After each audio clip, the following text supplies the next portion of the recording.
Have you ever thought of what it takes to become an internationally renowned performance artist and what it takes to be working with big named artists?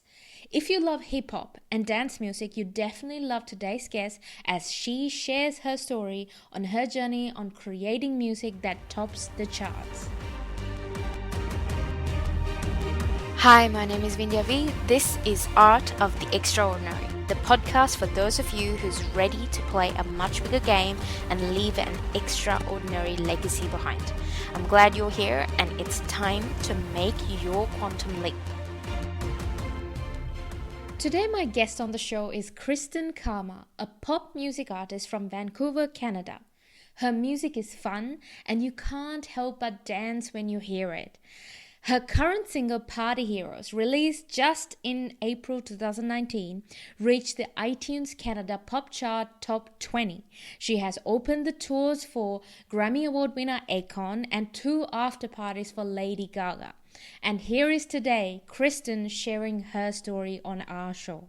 Kristen, what was it like to do the opening for Akon and stars like Lady Gaga? Oh, it was amazing. So in 2017, Akon was on his promo tour in Canada, and I knew the company that had a slot opening up for him, and they had one of the artists drop off the bill. So I went and I kind of contacted the producer I was working with, and he got me the slot, which was amazing.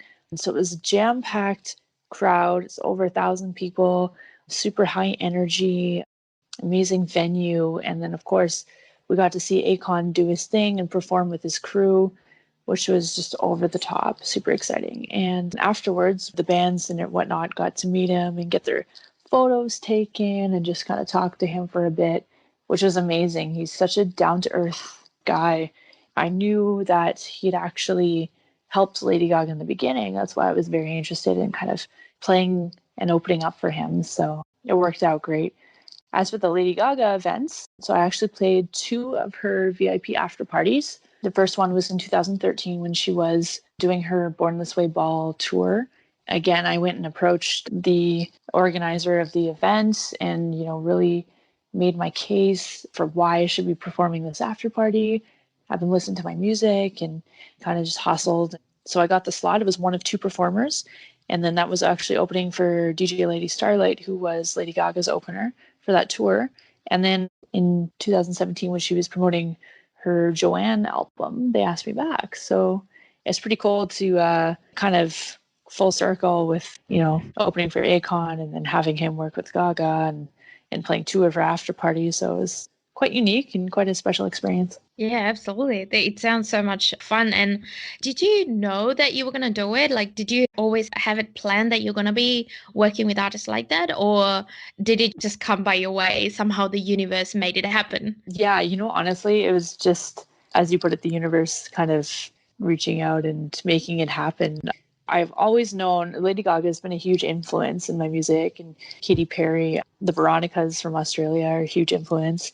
Even to be associated with Lady Gaga and her music and what she's done and that kind of thing, it's just huge. But you never really know who you're going to work with. You always have an idea of who you like to work with. But yeah, it's just amazing to be associated with her in any way. Well, I want to talk to you about your new single, but that has already been in the top 20 iTunes chart in Canada. But before that, I want to ask you, how did you first get into music? And how did you decide that this is actually the track that I want to pursue? I've always been very musical. And when I was about 9 years old, I asked my parents for a piano and it just kind of grew from there. And I went through all the basic books really quickly and I went through the Royal Conservatory of Music and just, going through the grade process and whatnot. And I really took a love to it. And I actually joined the Air Cadet program, which is similar to a military program here in Canada, and joined, the marching bands and that kind of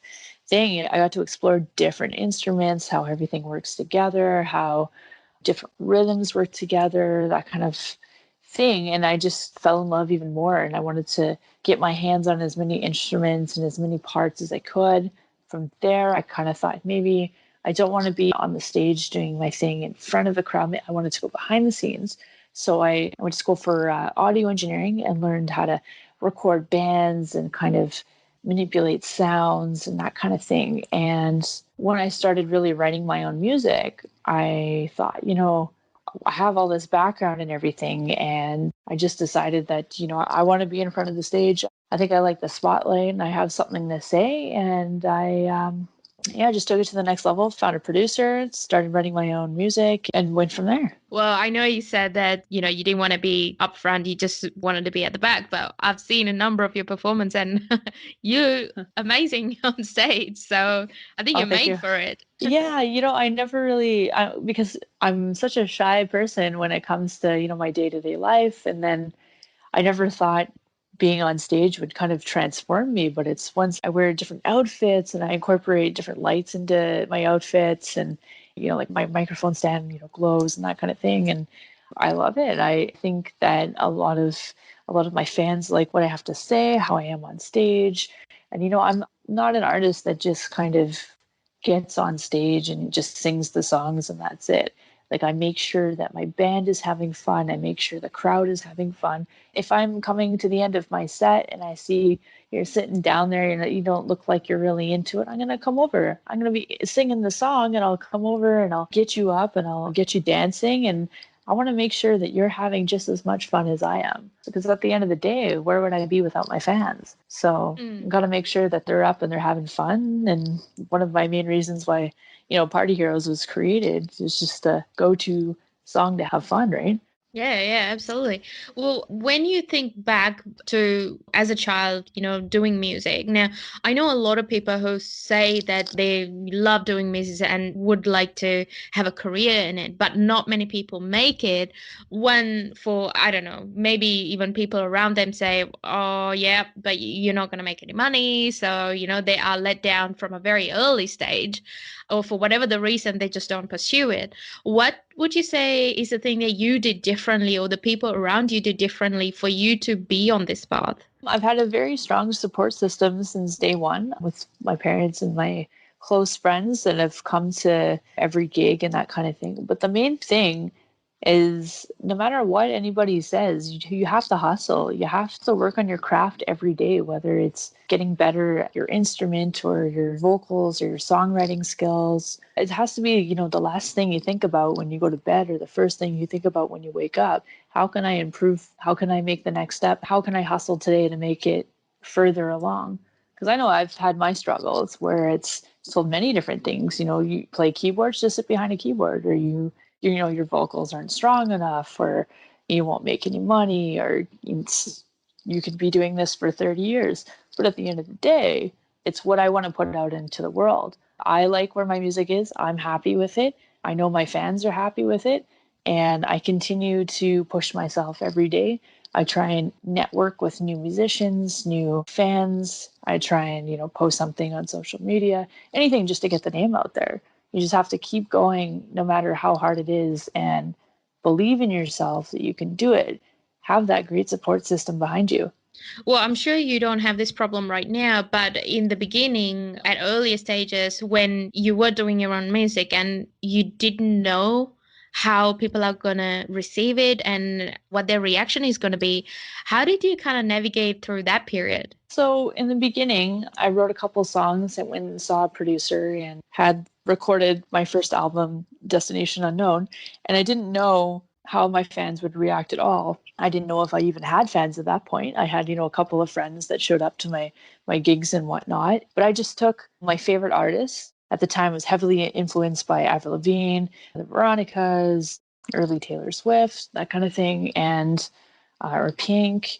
And I just put all those kind of things into one. I thought, this is what I like. And if I like all of these kind of genres, I'm going to kind of mishmash them together and then go from there. And from there, you meet new people and you meet new fans and the sound kind of develops. I thought, yeah, like I really like this kind of pop rock sound, but maybe let's try a little more electronic. So I went in that direction. I went in dubstep. I tried a few different things and I thought, no, I'm really happy with what I've come up with now. It's the mix of the dance beats that I like with the kind of rock and guitar solos with that influence of rock and roll. And then you have the really strong pop melodies. And it's something that really works well with me. And My fans from day one, they love the style. There's been no complaints. Everybody is extremely happy. And at the end of the day, it makes them feel good. That's what counts. Yeah, just have fun while you're doing it. Exactly. Well, what do you think is like your unique superpower, if you have one, that has helped you to become the success you are today? My superpower. I think it's just my infectious ability to draw in a crowd from being on stage. It's quite different than anything else, especially around in Toronto or in Vancouver, where the artists they get on stage, they rock out with their instruments, but I'm less of come watch me for me. It's more about the fans. It's all about the fans for me. And so, yeah, just making sure that they're dancing and smiling and, having a drink or whatever the case is. So it's just the ability to make them feel good. I want to talk a little bit about your new single, Party Hero. So it came out, was it in April? Yeah, so April 6th it was released worldwide. Nice. And it has already, gone places, and I'm just waiting to see what else it can do. What was the thought behind writing the song? Like, what did you want to, I guess, give to your audience through the song? I just wanted a really good, feel-good party song. So the story behind it was I had just moved to Toronto from Vancouver, and I was throwing sort of a little get-together party at my place. And around 11:30, it was kind of dying down a little bit. And I thought, yeah, it's not bad for my first, get-together kind of party here in Toronto. And a friend of mine showed up with her entourage, and she had a few people with her. And she's like, "Where's everyone going?" And she, turned up the music, brought the drinks, more food. And it lasted for, a couple more hours. And I was like, yeah, this is a party hero right here. She saved that. I'm like, I have to write a song about it. So, it took a little while to gather all my thoughts about it. But I went into the studio with a bunch of lyrics and a couple of melodies. And my producer, Mark, and I worked on it. And we came up with this song. And I'm like, this is exactly it. This is the dance. This is a beat you can dance to. It's got those fun guitar riffs that really bring that all together, and it's super catchy. And I'll play it at my party. I'll play it at any party. It's just get up and dance, have fun, and don't stop, right? Backs to the walls like you're back in school. No one makes a sound, afraid to break the rules. The light shines bright on an empty floor. Only 7 people here. Well, I think you mentioned a really key point, which is, okay, am I going to use that? Whether it's a product or whether it's a service or a song or any kind of artwork, am I going to display it myself? And sometimes if you ask that question, if you go yes, then yes, it's a great product. Sometimes you would go, oh, actually, maybe not. Then well, why am I producing it in the first place? Oh, exactly. I'm super proud of any song that any and all songs that I've written. They've all have meanings behind it. They're all something that I would be super proud to show anybody, pull up the video on YouTube or any of the streaming sites and just play it for them. And everyone's reaction has been great for the song. But yeah, I wouldn't put something out that I'm not 110% sure about. If you look at new artists coming up or anyone who is doing some form of art, what kind of mistakes do you see people making that maybe now better, or even you probably made them when you were younger as well? What kind of things do you see out there? I see a lot of people nowadays looking for an easier way to get ahead. So if they're just starting, they think that they have to have management. They think that they have to have a record label or something to that effect to help them. But at the end of the day, it's your name. You need to do the work first. You need to hustle. I mean, I've never had really any sort of management or any record label behind me. It's been all hard work and dedication and whatnot. And there's no easy way out to do it. Whether or not you have a label behind you or you have an artist manager or whatnot, it's still going to be your name, your product, your songs. And if you're not 100% invested in it, then you're not really going to get as far as you think you are. Yeah, it's the main one I see right now is especially new artists thinking that they have to have that label or whatnot behind them, that's going to launch them into the next area there. But most of this you can do yourself, and you can be an independent artist and release things independently and get just as far, if not farther down the road. Is there a particular reason why people think that you have to have all of these things in your way? Is that a delaying, like subconscious delaying method, or what's the deal? I'm not too sure. When I first started, I thought I needed the label. I thought that, yeah, they would take care of the whole management side of things where they would find me the shows. They would tell me which single to release, or they would tell me what to wear, how to act, or whatnot. But in the end, it's really that you're losing yourself along the way. You're not staying true to yourself. For me, I thought it was really cool. I saw I think it was a Katy Perry show or whatnot, and she had her band wearing white suits with LED lights on it. And I thought, yeah, that's pretty cool. I don't know if that was her idea or her label or whatnot. And I thought, well, I could do the same thing. So I have my band wearing all black with light up pink bow ties, which is my signature color. So, I mean, it doesn't take somebody else to tell you what to do. I figured that looks good, that looks professional, and that's what I do. I think my costumes are on point. If I don't know how to have something or make something, I have my mother who's been a godsend who helps make my costumes. I don't need someone telling me what looks good or what's not. I think this is great. I did the research. I like what my favorite bands are doing. I like how they act, how their setup is, and I just kind of mimic that in my own. And I kind of along the way make my own sounds and how I do things live. I like how different artists are interacting with their fans or what they're doing on stage, and I kind of incorporate that into my set. But I don't need someone to tell me what's right or what's wrong. You have to do the work, you have to hustle, you have to do the research. A label's not going to do much more. I mean, they might give you a few extra dollars to finish your album, but then you lose creative direction. So it's a little bit of give and take, but it's your name being put out there. So you don't really need somebody else telling you what to do. Well, I think that's another great point, because when I even think of like business context, like you can have the most amazing business cards and the websites and the flashy everything, but at the end of the day, it comes down to your clients or your customers and what they need. And in your case, it comes down to your fans and whether they like what you do and what you put out, rather than having all these other things that kind of distracts you from what you're truly creating. So, yeah, I think that's a great point that you brought out. Yeah. When I first started, I didn't exactly know what I was doing. I mean, I showed up in jeans and didn't care what my band was wearing, and I was just another band. But then I started looking and I was like, yeah, what is this band doing? What is that band doing? How are they acting? How are they looking?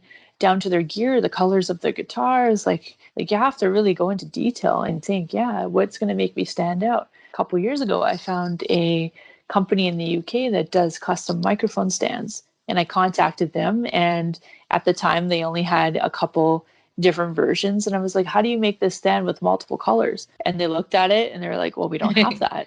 And I was like, well, how do I get that? So we, we're together. They came up with something. And now they're selling it, of course, on their site with multiple colors. But I had it shipped and everyone's like, whoa, look at your microphone stand. That's pretty cool. I'm like, all right. So what else can I incorporate? I like, I mentioned the light up bow ties or the light up, I've got to light up boots or skirts. You just got to figure out what works for you and just stick to your guns and really go for it. Yeah, I think you're right in saying like a lot of people would go thinking, oh yeah, I can give all the responsibility for somebody else. So then my life will be easier. Or they probably can do something, like wave a magic wand and all of a sudden you don't have to work as much and you can still have the same success. I think that's where a lot of people kind of fall into the trap. Yeah, absolutely. When I first even we had talked about the Lady Gaga gig, and I saw, I knew the company putting it on, and I was like, yeah, how am I going to get this gig? Like, this is huge. And, Interscope Records is involved and the company's involved, and, she was supposed to show up. I knew little details, and I just kept bugging the event organizer and going, how do I get this gig?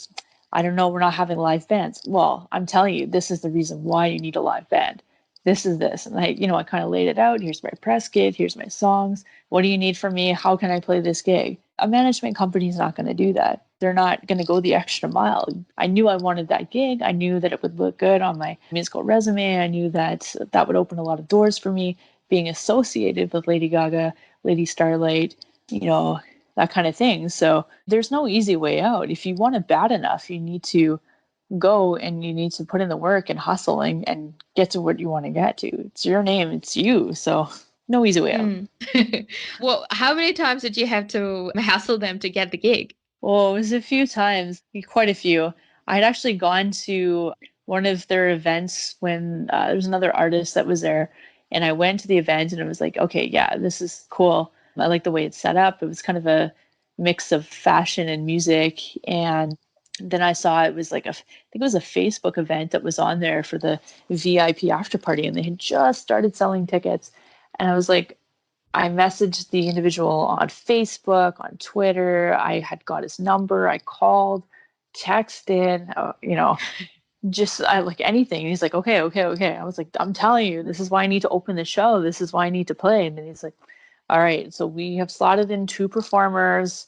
There's a few people that have reached out. And I'm like, all right, well, I'm telling you right now, like, this is my music. Gaga is a huge influence in my music. These are the songs I would play. They're all upbeat. They're this, they're that. We'll open the show. My band's really professional. We'll bring all the gear. Like, you need it. Like, we're there. I made it super easy. So he would just say, okay, I really don't have to think too much. They're going to bring everything. There's the club. Here's the event. All right. No complaints, which is good. So yeah, it was a lot. It was over a couple of weeks. And I think at the end, he was just like, okay, just play it. Just play it. It's okay. That's funny, but I absolutely love what you did, because a lot of people would just stop at maybe the second message and say, all right, they don't want me, and let the ego get in the way. And that's how you kind of lose a lot of things. But you've gone that extra mile and you've been persistent. Backs to the walls like you're back in school. No one makes a sound, afraid to break the rules. The light shines bright on an empty floor. Only 7 people Yes, here. absolutely. Yeah, I have to go after what you want. And that's with anything. After that, I'm playing 2 Lady Gaga after parties now, like doing the Akon show, doing a song with, Lil Jon. Like, it's only up from here. And like, now that I have took that one show, and then the one show turned into like 2 bigger events, 3 bigger events. And it's kind of built that way. A lot of people in this industry are going to tell you, no, you can't do this, you can't do that. That's not right. Why are you doing that? You can't, it's your name. You can't listen to that. When I first came out with, my costumes, I was in Vancouver and I was playing some indie club, and they were like, what are you wearing? Why are you wearing a corset and a skirt? Like, that doesn't make any sense to us. And I'm thinking, it was weird. Yeah, of course it was weird. And it was super awkward. But then I was like, yeah, well, this is my persona. This is who I want to be. This is what I want to portray. It's a little mix of, Avril Lavigne, Katy Perry in there of the look. And they're like, oh, they didn't really get it. And I was like, okay, well, Vancouver's a more alternative rock kind of town, which is fine. Nothing wrong with that. But they don't get the whole pop look sometimes. So, Well, that's probably exactly why they needed it. oh, that's exactly why. Every band that I've ever seen live, they have this intro. And I thought, well, there's no band in Vancouver doing an intro. So I wrote an intro and had it go right into my first song. And like, nobody was doing that. And so I'm like, okay, I have this intro for a couple of reasons. It's about a minute and a half long. It's to, set the stage and set the mood. And it's really showcasing my players, their sounds and their soloing and that kind of thing. And it kind of builds up. And then I come out on stage and there I am. And people thought that was the weirdest thing out here. But now they understand it. Even in Toronto, they thought that was a little bit out of the ordinary to do that. But now I see other artists are doing that more commonly out here, which is great. But I'm like, When I saw Lady Gaga, she had, a sheet over and a countdown and had her thing. When I saw the Veronicas in Vancouver, they had the same kind of thing with an intro. Then they came out and played their song. Yeah, you just take different parts of artists of what you like and then just go from there. Is there like a routine, either a morning routine or an afternoon routine that you followed, or like even a daily one that would set you for success for the day? The only thing I think of, I have a list of my goals that are kind of on my wall that I look at every morning before I head off for the day, of just things I want to accomplish, whether it be, awards that I want to receive, or when I want to release my album or singles or whatnot. I kind of look at that every day and go, yeah, okay, today's going to be a good day, one step closer to these goals, and we'll go from there. What would you say is like the best advice you have been given when you are either in the beginning or throughout your journey? The best advice would be to believe in myself. It sounds probably cheesy, very simple, but it's something that I used to struggle with in the beginning, where I didn't think, I was good enough to be playing these venues or good enough to be grabbing these slots and playing live or recording music or whatever the case was. But I've always had, my parents behind me telling me on pretty much on a daily basis, we believe in you. You need to believe in yourself. You need to believe in your music. And even to this day, like I wrote a song called Believe for my mother. And that's probably the best advice there. Don't stop believing in yourself. What was the shift that needed to happen for you to start believing in yourself more? I'd say after I wrote the song for my mother. So my mother in 2013 was battling cancer for the first time. And I had wrote her the song and kind of wrapped it up for her birthday and had her listen, which is a super emotional moment for her. And after that, every time I like had a self-doubt or second guessed myself, she'd be like, "You wrote this song called Believe. You need to take your own advice. You wrote this for me and I beat cancer." And I listened to that every day, multiple times a day, maybe, 100 times a day. She'd have this song on repeat, which was amazing. And she, sent it to all her friends and stuff. And I'm like, yeah, I had trouble with that. And I started kind of believing more and more. And she's like, you played Lady Gaga's After Party, because that was the first thing in 2013. And I was like, yeah, you played that. Not somebody else. You did. You got the gig. You did that. You're getting places. You started from nothing, knowing nothing in this industry, not knowing of producers or how to release an album. You learned all this. You gained all this knowledge. You're doing very well. And from there, I was like, yeah, okay. So then when I started playing bigger shows or different shows or getting bigger gigs, I've always had my parents behind me going, yeah, like my father was like, oh, I'll get better at photography and I'll come to all your shows and I'll take photos because I believe in you. And so he did that. And then, yeah, my friends are the same way. Like, I believe you need to believe in yourself. And from that moment, kind of after I gave her the song and after my first little hiccup there, it's been nonstop. Yeah, I can do anything. What would you say is the worst advice you've been given? I've been given some pretty bad advice. I think the worst one was I was told that since I was a better keyboardist, piano player, so that I should get 4 keyboards on stage and just have them surrounding me, and that be your show, and just like have a light, like a lighting effects and different kind of lights around these pianos, and just play different pianos along with my songs. And I thought that was really, really stupid. Yeah. Well, is it because it wasn't who you were? Well, yeah, it was a combination of that. I told him, well, some of these songs don't even have piano in them. So I'd be an acoustic artist playing with backing tracks with a bunch of lighting effects. What is the point of that? I want to move around on the stage.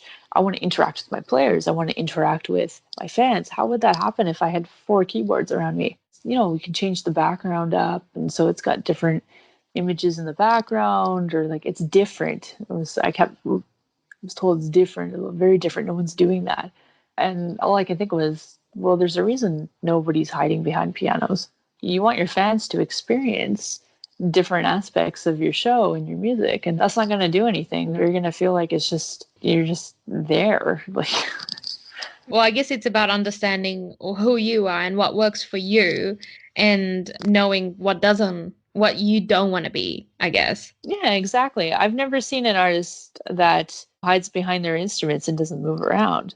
It depends what kind of show you want to do, first of all. And mine, I compare it to artists that move around and interact and, have a lot of fun on stage. And I don't want to be one of those artists that just stand behind a microphone stand or stand behind a piano. That's not the type of artist I want to be. And yeah, lighting effects are great, but it's only if it complements your music and complements your style of what you're trying to portray on stage. So everything needs to work together and have a flow. And that just wasn't what I was into. I don't think that's ever going to happen. If I'm told I need to sit behind a piano, I'd rather not have a piano on stage. I'd rather, maybe for one song, that's great, but no, I can't spend the whole 45 minutes or an hour on stage chilling behind a piano. That's not me. Well, if you could go back to the beginning of your journey, what would you change about how you did things? I think I would have done a little more research on the individuals I was going to work with or worked with. About the second or third company or individual I worked with, they had a good online presence and a good flow to how they were talking, and they seemed to have a lot of connections. But there's a lot of really fake people in the industry that try and take new artists for a ride. I just recommend everyone do like a little more research and make sure that it doesn't matter how many songs they pump out, it's more the quality. For me, it's quality over quantity. So I would have just done a little more research into who I was working with and maybe not worked with some individuals over others would be probably what I would have done. Well, I guess in the beginning, like when you don't know anybody is good and you don't really do that much research anyway. And in doing that, of course, you learn your lessons. Oh, of course. And I thought I was doing, a lot of research. And I spent days and weeks looking at different producers and their rates and will they just produce a song or will they actually help me make the song better? Or do I need a big studio or can I record in a home studio or whatnot? And I had this background already of knowing what I could do in a home studio versus spending thousands and thousands of dollars recording in, a state-of-the-art studio. But it all depends. There's something for every budget. And if you want to skim on your budget, you're going to get what you paid for. And I thought I was doing really well with the first or second producer I was working with. And when I got the track back, I was not happy. There's a couple of songs that are obviously not released. But yeah, it's just, you just really do your research, ask around, get referrals, just do your due diligence to find out if this producer is right for you, because not every producer, every team, or every person out there is going to be right for your music. So know your direction, know your musical style, just have a clear vision of what you want to be, where you want to go, that kind of thing before you make a decision. Having been through this entire journey, what would you say is the number one thing you've learned about yourself? I've learned to be more confident in myself for sure. It's been quite a journey. I still like to think that, the journey's only beginning, even though it's been 10 years or so. But yeah, I've learned that, again, to believe in myself. And I've watched my confidence grow. I've watched the confidence in my fans grow. I've watched my musical influences grow, and I'm incorporating it all into my music. So definitely is just the beginning, and it feels like you're just getting started. And I can't wait to see what else you do. And now, for the folks in our audience who want to listen to your music, listen to Party Heroes, how can they do that? It's currently on all streaming media, so iTunes and Spotify, Apple Music, that kind of thing. You can listen on my website and SoundCloud, which is KristenKarma.com. Facebook, it's on there at Kristen Karma Official. I'm on Twitter, Kristen_Karma, Instagram at Kristen Karma. I love hearing from my fans. I love the reaction from my fans. Anybody wants to say a quick hello, you're more than welcome to. I'll answer back. I answer back to everybody. And yeah. Well, Kristen, thank you so much for being on the show. It has been lovely having you and everything that you shared. Now, as the final words, what would you like everyone to remember who's on a journey that is different to most and who seems to be going through a track that not many people have traveled through? What advice do you have for them? I'd say believe in yourself, keep hustling, and never give up, because the second you give up, it could be right around the corner and you wouldn't even know. So keep going, and I'll see you at the top.